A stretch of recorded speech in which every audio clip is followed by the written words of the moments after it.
갈라디아서 6장 11절로 13절입니다. 내 손으로 너희에게 이렇게 큰 글자로 쓴 것을 보라. 무릇 육체의 모양을 내려 하는 자들이 억지로 너희에게 할례를 받게 함은 그들이 그리스도의 십자가로 말미암아 박해를 면하려 함뿐이라. 할례를 받은 그들이라도 스스로 율법은 지키지 아니하고 너희에게 할례를 받게 하려 하는 것은 그들이 너희의 육체로 자랑하려 함이라. 아멘. 우리가 신앙생활 하면서 가장 경계해야 할 것은 형식주의에 빠지는 것입니다. 이 형식주의는 신앙의 내면보다는 보여지는 외면, 외형을 강조합니다. 수많은 성도들이 이 형식주의에 빠져서 진정한 믿음을 저버렸습니다. 얼마나 많은 사람들이 형식주의 덫에 희생되었습니까? 기독교 역사가 그것을 증명하고 있습니다. 하나님은 이스라엘을 선택하시고 그들을 언약 백성으로 삼으셨습니다. 그들과 외면적 언약이 아닌 내면적인 관계를 하나님은 맺기를 원하셨습니다. 그러나 구약 성경이 무엇을 말씀하고 있습니까? 이스라엘 백성은 마음을 다해 하나님을 섬기지 않았다는 겁니다. 힘을 다해 여호와를 사랑하지 않았습니다. 성품을 다해 여호와를 쫓지 않았습니다. 다만 그런 척했습니다. 형식주의에 빠져버린 것이지요. 그래서 하나님은 이사야 선지자를 통해서 이렇게 말씀하십니다. 29장 13절에 보면은 주께서 이르시되 이 백성이 입으로는 나를 가까이하며 입술로는 나를 공경하나 그들의 마음은 내게서 멀리 떠났나니 그들이 나를 경외함은 사람의 계명으로 가르침을 받았을 뿐이라. 아멘. 굉장히 놀라운 말씀이지요. 얼마나 마음 아픈 말씀입니까, 여러분? 하나님이 오직 답답하셨으면 이런 말씀을 하셨을까요? 이스라엘 백성이 너희가 입술로는 나를 존경하는 것 같으나 마음은 아니구나. 몸은 여기에 와 있는 것 같으나 마음은 다른 데 있구나. 너희가 지금 내 계명을 따르지 않고 내 말씀을 쫓는 삶이 아니라 사람의 계명을 따르고 있구나. 이런 말씀이에요. 세상에는 두 가지 종교가 있습니다. 첫 번째 종교는 형식을 강조하는 것이고 두 번째는 종교는 내면을 강조합니다. 그런 의미에서 우리 기독교는 내면을 강조하는 겁니다. 율법을 통해 겉으로 나타나는 행위만을 바꾸는 종교가 아닙니다. 살아계신 하나님과 만남을 통해서 내 속사람을 송두리째 변화시키는 내면적인 종교입니다. 그러니까 하나님을 마음으로 만나는 종교예요. 그러나 이스라엘 백성들은 하나님의 가르침을 따르지 않았습니다. 성경은 사람의 계명을 따랐다라고 말씀합니다. 무슨 말씀입니까? 이 세상의 모든 종교와 같이 사람들이 가르치는 예면을 강조하는 형식주의에 빠져서 지금 신앙생활을 하고 있다는 거예요. 그 결과 어떻게 됩니까? 멸망하고 말았습니다. 세상에서 가장 잘 믿는 하나님의 백성인 것처럼 신앙생활을 가장 잘하는 것처럼 그들은 행동하고 말했습니다. 그러나 그들의 마음이 하나님으로부터 멀어졌기 때문에 그들은 하나님의 언약 백성의 역할을 감당하지 못하고 결국은 멸망하고 말았습니다. 그러면 하나님의 계명은 무엇이고 사람의 전통은 무엇입니까? 하나님의 계명은 우리의 속사람을 바꾸는 겁니다. 살아계신 하나님을 만나는 겁니다. 이 세상을 지으시고 나를 사랑하셔서 인간의 옷을 입고 십자가에 달리신 예수 그리스도를 내 마음에 영접하는 것입니다. 내 모든 인격을 다해서 그분을 만나고 닮아가면서 이 세상을 승리하며 살기를 소망하며 헌신의 자세로 살아가는 것입니다. 그것이 하나님이 원하시는 계명입니다. 그럼 사람의 전통은 무엇입니까? 사람에게 보이기 위해서 신앙생활을 하는 겁니다. 마음, 내면에 있는 마음의 문은 닫아놓고 몸만 교회에 나오는 겁니다. 입술로만 찬양하고 형식적으로만 교회 직분을 가지고 신앙생활 하는 것처럼 살아가는 사람이 바로 사람의 전통을 따르는 사람이에요. 여러분, 갈라디아서의 주제가 뭡니까? 율법과 은혜가 아닙니까? 그러면 율법은 무엇이고 은혜는 무엇입니까? 율법주의자들은 계속해서 행위를 강조합니다. 행함을 강조합니다. 그래서 할례를 바르라고 그들은 계속 고집하는 겁니다.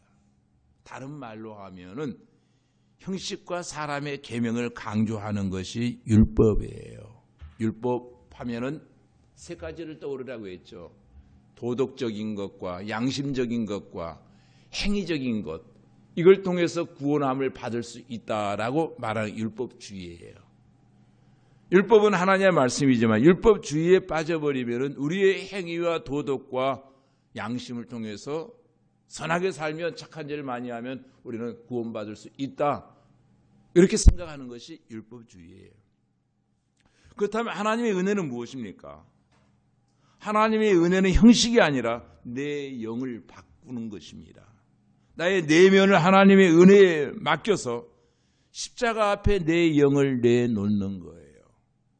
십자가의 은혜가 아니면 내 행위로서는 아무리 도를 당한다 할지라도 우리는 구원함에 이르지 못한다. 그래서 나의 전 인격을 변화시켜달라고 주님 앞에 간구하는 삶의 모습이 은혜라고 사도 바울은 지금까지 강조해 왔습니다. 자, 그런데 사도 바울이 갈라디아서 막바지에 이르러서 갈라디아서 주제를 다른 두 단어로 지금 나타내고자 합니다. 하나는 형식주의요, 또 하나는 십자가의 길입니다. 그 내용이 11절로 18절에 나와 있는 내용이에요. 그러면 이 형식주의의 첫 번째 특징이 뭡니까? 종교적 외식에 빠져버린다는 거예요. 12절 상반절에 보십시오. 무릇 육체의 모양을 내려 하는 자들이, 바울은 율법주의자들이 육체의 모양을 내려 하는 자들이라고 하는 별명을 붙여줍니다. 그들은 내면적인 의를 통해 하나님을 기쁘시게 하기보다는 겉으로 보이는 어떤 그 종교적인 행위를 통해서 사람에게 보이려고 하는 자들이었다는 겁니다. 속사람이 변화되기를 원하는 것이 아니라 겉사람이 사람에게 잘 보여지는 것, 이것에 치중했다는 거예요. 여러분, 신앙생활을 하는 가운데 나도 모르게 하나님보다 사람의 눈을 의식할 때 우리는 외식에 빠져버립니다. 우리는 하나님 앞에 살아야 되는데 하나님을 잃어버리고 사람의 눈만 의식해서 신앙생활할 때 우리는 아마 이 외식에 빠진 것이라고 성경은 지금 말하고 있습니다. 그리고 이 형식주의의 두 번째 특징이 있습니다. 이 두 번째 특징은 진정한 헌신을 회피한다는 거예요. 12절에 말했잖아요. 육체의 모양을 내려 하는 자들이 억지로 너희에게 할례를 받게 하면 그들이 그리스도의 십자가로 말미암아 박해를 면하려 할 뿐이라. 이 형식주의 신앙인들, 율법주의자들이 갈라디아 교인들에게 할례를 받게 한 동기는 그들을 사랑해서가 아니에요. 십자가로 인해서 박해를 면하게 하려고 하는 그 목적이었어요. 무슨 말인가 하면 초대교인들은 예수 믿는다고 하는 것 자체가 이미 핍박이었습니다.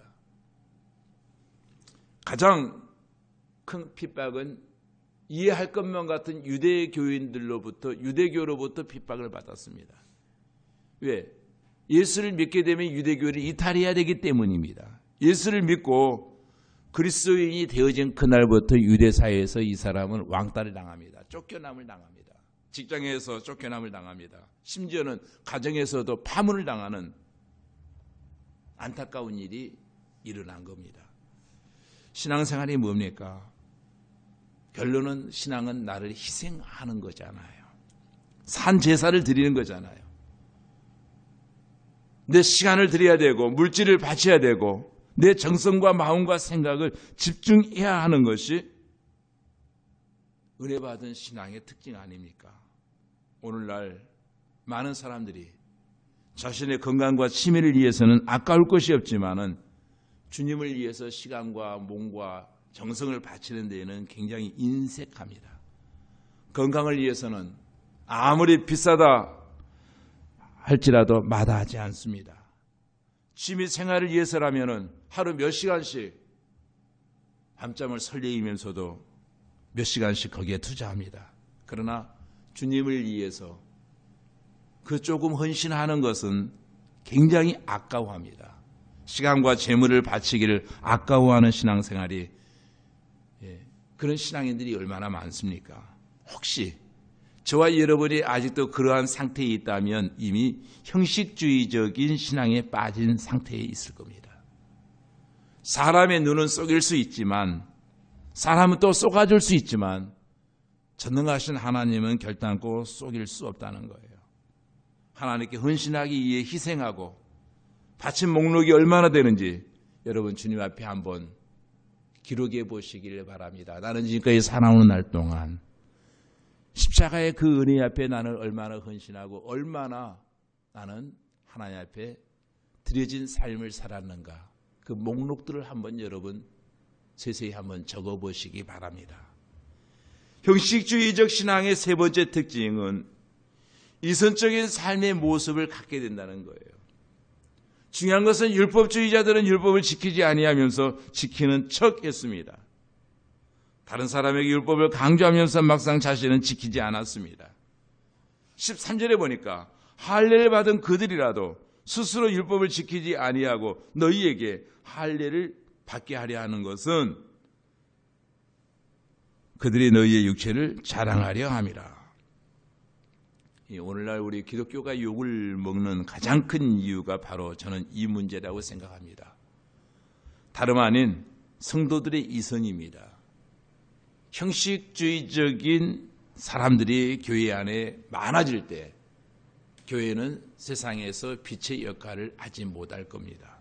물론 그 형식주의의 특징은 교회 안에서는 거룩하다는 거예요.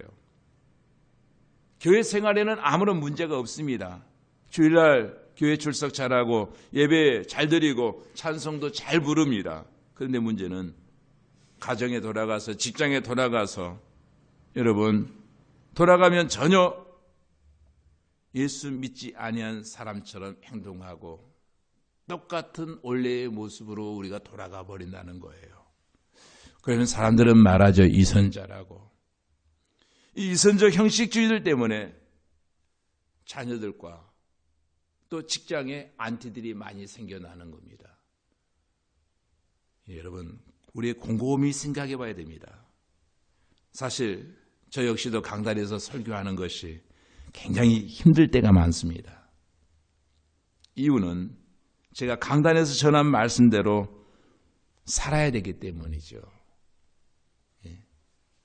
집에 가면 저를 무시로 감시하는 감시병들이 있습니다. 그러나 하나님은 우리에게 이런 짐을 지라고 말합니다. 목사님, 신호등 어겼어요? 무시로 감시합니다. 그러나 하나님은 짐을 지라고 말합니다. 우리의 교회 생활과 가정 생활이 단이하게 다를 때 우리는 이미 형식주의에 빠져든 것이라고 성경은 말씀하고 있습니다. 생활이 달라질 때. 지금 우리 눈을 감고 여러분의 신앙생활을 한번 돌아보시기 바랍니다. 우리 마음속에 있는 형식주의, 이선, 외식, 우리 버리게 해달라고 우리 기도해야 될 줄로 믿습니다. 기도하십시다. 전능하신 아버지 하나님, 우리의 신앙생활이 혹여라도 신앙의 매너리즘에 빠져서 형식과 타성에 젖어버리지 아니하도록 우리의 신앙을 늘 자성하게 하옵소서, 반성하게 하옵소서. 내 자신을 살피는 가운데 두렵고 떨림으로 예배자가 되게 하시고 하나님을 찬송하는 하나님, 아름다운 신앙인들이 다 되어지기를 원합니다. 예수님 이름으로 기도하옵나이다. 아멘.